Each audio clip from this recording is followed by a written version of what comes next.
Hello viewers, welcome to you all. In this video lecture, we will discuss about power measurement in AC and DC. I am Dr. Vijay Sharma. Let us take a look what are the video contents of this video lecture.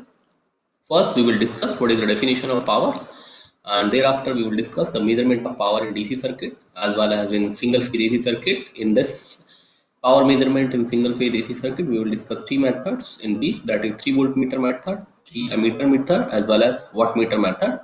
Thereafter, we will discuss power measurement in 3 phase AC circuit, in which we will discuss about 3 wattmeter method, 2 wattmeters method, and single wattmeter method.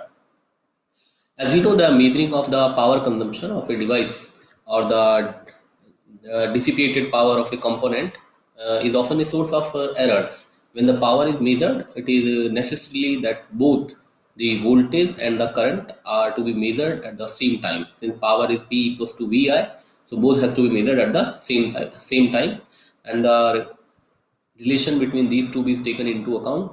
The way for voltage and current are measured have a great influence on the accuracy. So we have to take care of this. Let us start with this. And the definition of the power before this, it is always measured in joule per second, and it is the work performed per unit time. And the work and energy are seen. So the unit of work and energy is joule. So the power is defined as work performed per unit, and its unit is joule per second. And if we wish to be right in terms of electric power or the electric work, it is generally energy dissipated per unit time.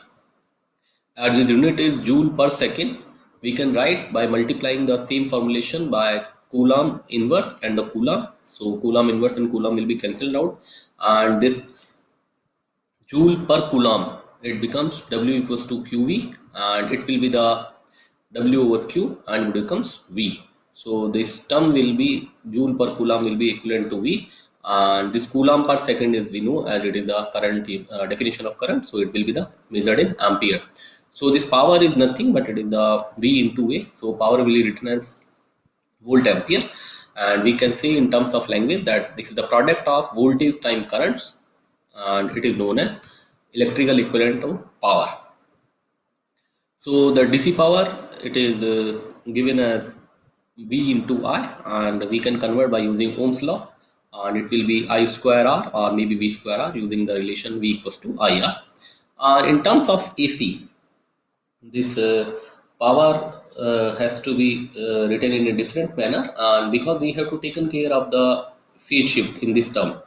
So in AC circuit, there exists a phase difference between the voltage and the current, and also their instantaneous value varies from time to time because this comes from a sinusoidal signal. So the average power is calculated in AC circuit, and it is very useful quantity.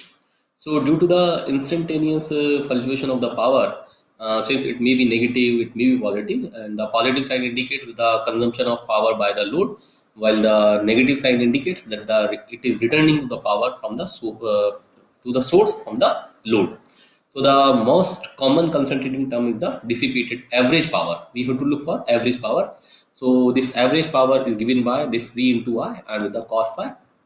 Here cos phi is the power factor of the circuit, and phi is the phase angle difference between voltage and the current. And we have to taken care here that the V and I are the RMS value of voltage and the current. Okay, so this is the important difference between this DC power as well as in this AC power. Now let us take a look how we can measure the power in DC circuit. So in DC circuit, power can be measured by using these two arrangements. And just before taking care of these two circuits, let's take a look the definition again in terms of electric power. So electric power dissipated by load L, fed by DC power supply E. So this is the DC power supply E, and it is the load L. And at that time, it will be the product of the voltage across the load. So the voltage across this load VL, and the current flowing in this load, that is IL. So we are looking for this IL and the voltage VL here.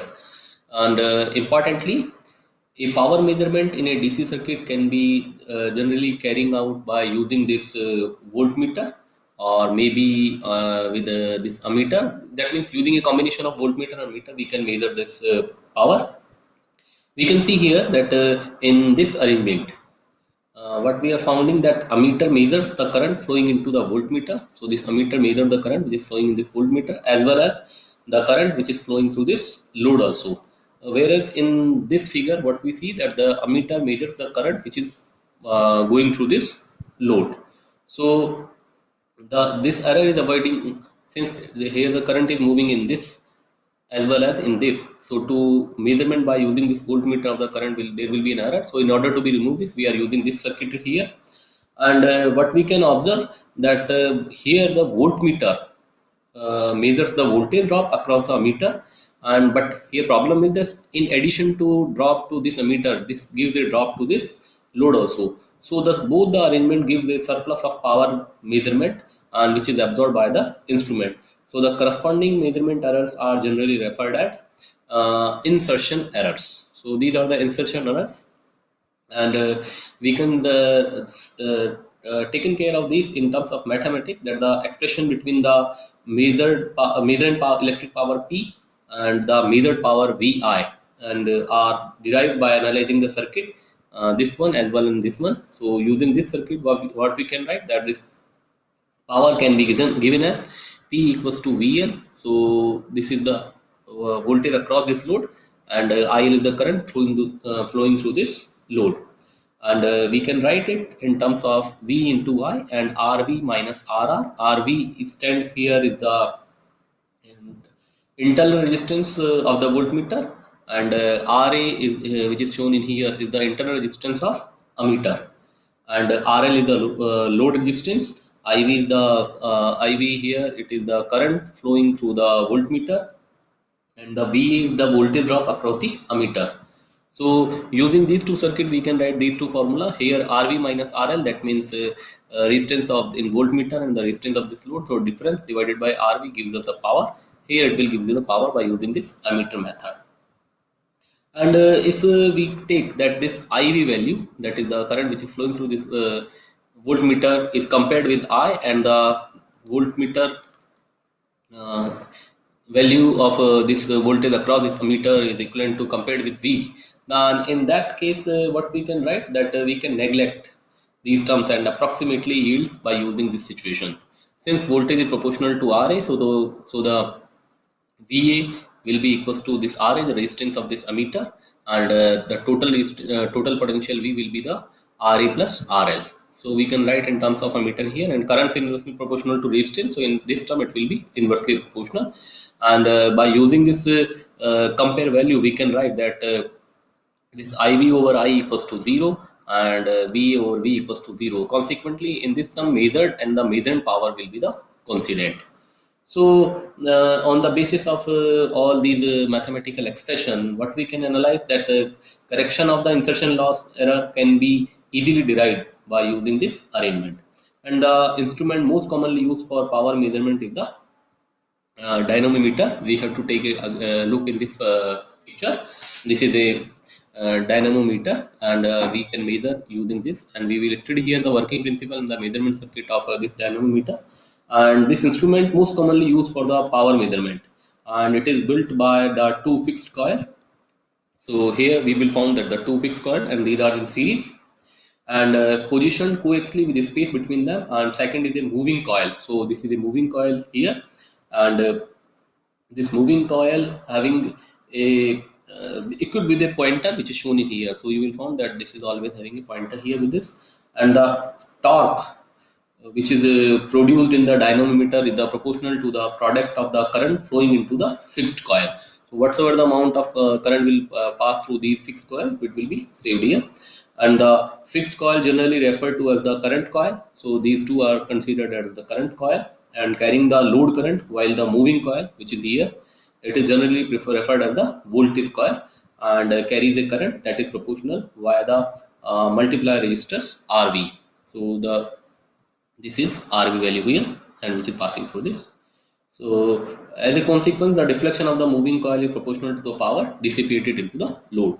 So using this dynamometer, we can measure the power, that is V equals to I. And you will also found that as for the case which we shown in the previous figure, in this figure here, The insertion errors are also present, as we have just seen, and the dynamometer power measurement in particular by connecting the voltage coil between A and C. So if you will put connect the power coil in between this connection C and A, that is A and C, the current coil carries the surplus current. So this time this current coil will consider the surplus current flowing into the voltage coil also. So consequently, the power PL, power with the load dissipated in the load, can be obtained by the dynamometer reading as PL equals to P minus V square over R dash V. Here R dash V is nothing but it is the RV plus RVC, where RVC is the resistance of the voltage coil and RV is the internal resistance of the voltmeter. So by connecting the moving coil between B and C, so now we will connect the moving coil in between B and C, what we will feel that current error can be avoided, but this time there will be a error in the voltage measurement. So the voltage coil measures the surplus voltage drop across the current coil, and in this case the corrected value will be PL P minus I square RC, and RC is the resistance of the current coil. So this is all about how we can measure the power by using this dynamometer. Now let us take a look how we can measure the power in AC circuits. In case of AC circuits, as we have discussed that in our consideration refer to DC power supply. Now we have to take a power dissipation AC fed circuits, and in this case electric power is defined as the voltage drop across the load time and the current flowing through it as a function of time. So power is the V into I, again the same formulation, but it is T, and it is refers to instantaneous power. These are the RMS value, and it will be the cos phi also here.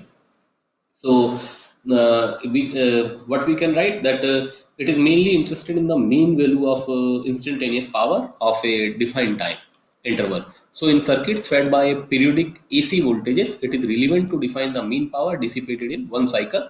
So we have averaged this cycle, and this is known as active power.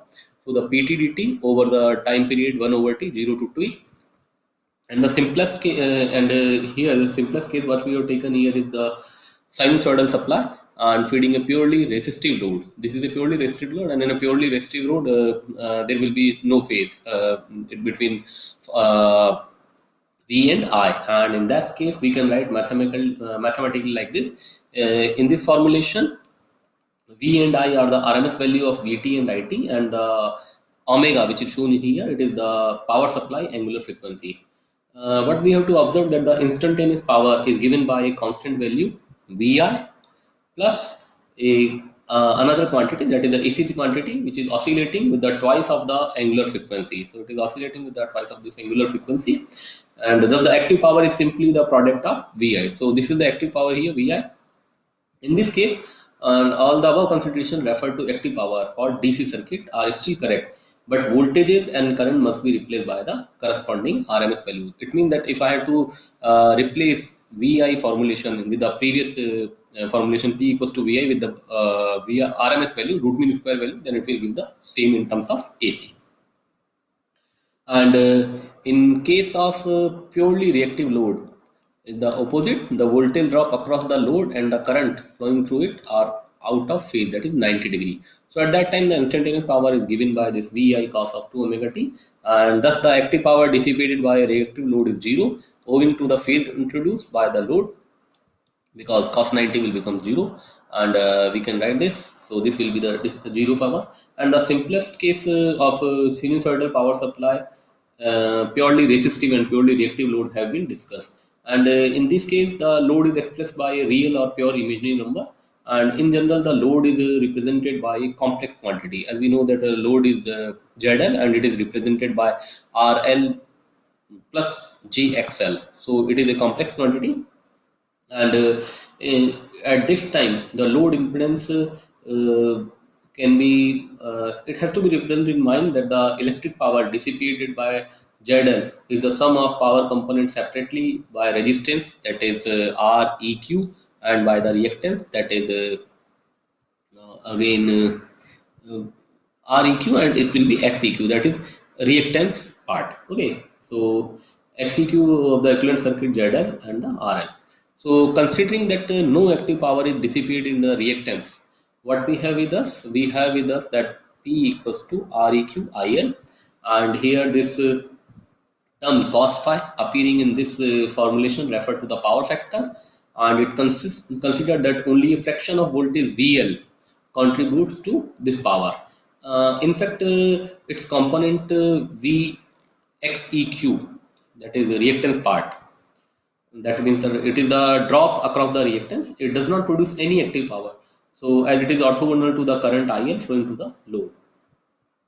So similarly, we can write the other term, which is PA equals to VLIL from here, and it is called the apparent power, while the term Q VXIL is known as the reactive power because it represents a quantity that is dimensionally equivalent to the power. So this is all about that. We have different definition with that is the active power and the reactive power.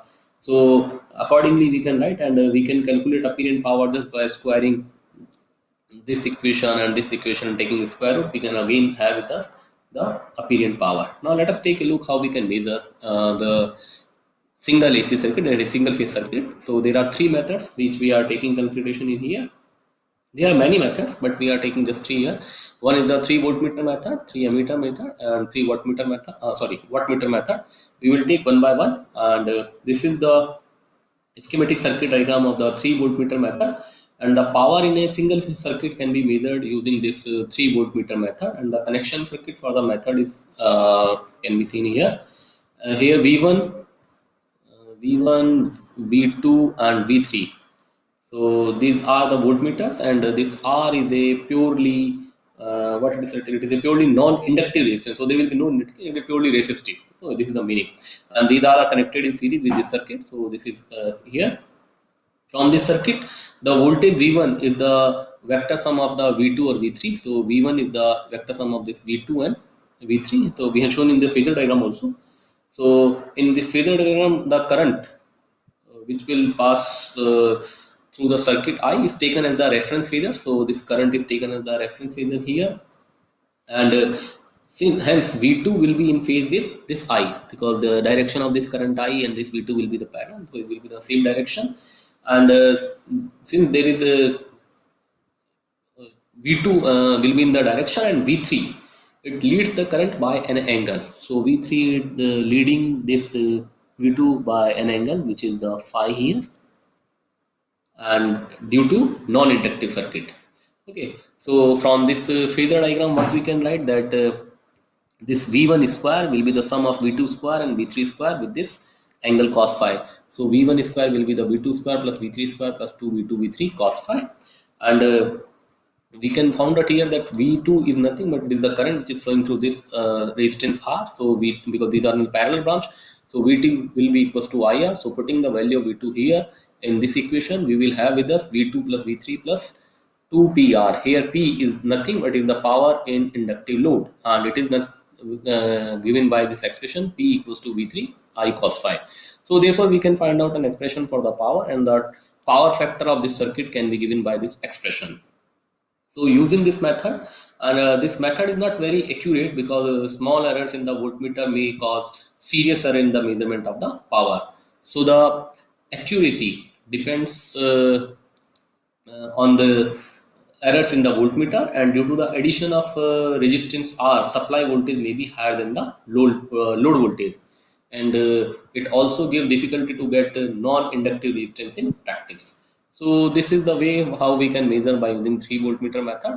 Another is the 3 ammeter method. It is more or less similar to the previous part, and this is the circuit diagram of measuring single phase power using this 3 ammeter method. In this method, a non-inductive resistance R is connected across the inductive load. So this is the load here, and across this load it is connected here, and the current measured by ammeter 1. So this is ammeter 1 here is the vector sum of the current taken by the non-inductive resistance here, and the current through the load which will pass through this from this path. And from the phasor diagram again, the current through non-inductive resistance I2 which is passing through here is in phase with the voltage across the circuit V here, and the voltage across the circuit is taken as the reference vector. So this is the reference vector here, and the I2 direction will be in this direction, and the current measured by ammeter I3, this it will be in lag phase. and lag phase angle is the phi here. So using this, what we can write, that I1 square is the sum of I2 square plus I3 square plus 2I2 I3 cos of phi. Again, by doing the mathematics, that this I2 will be equals to V over R, that is the Ohm's law, using and putting this in this value. We will again calculate the power as well as the power factor for this 3 ammeter method.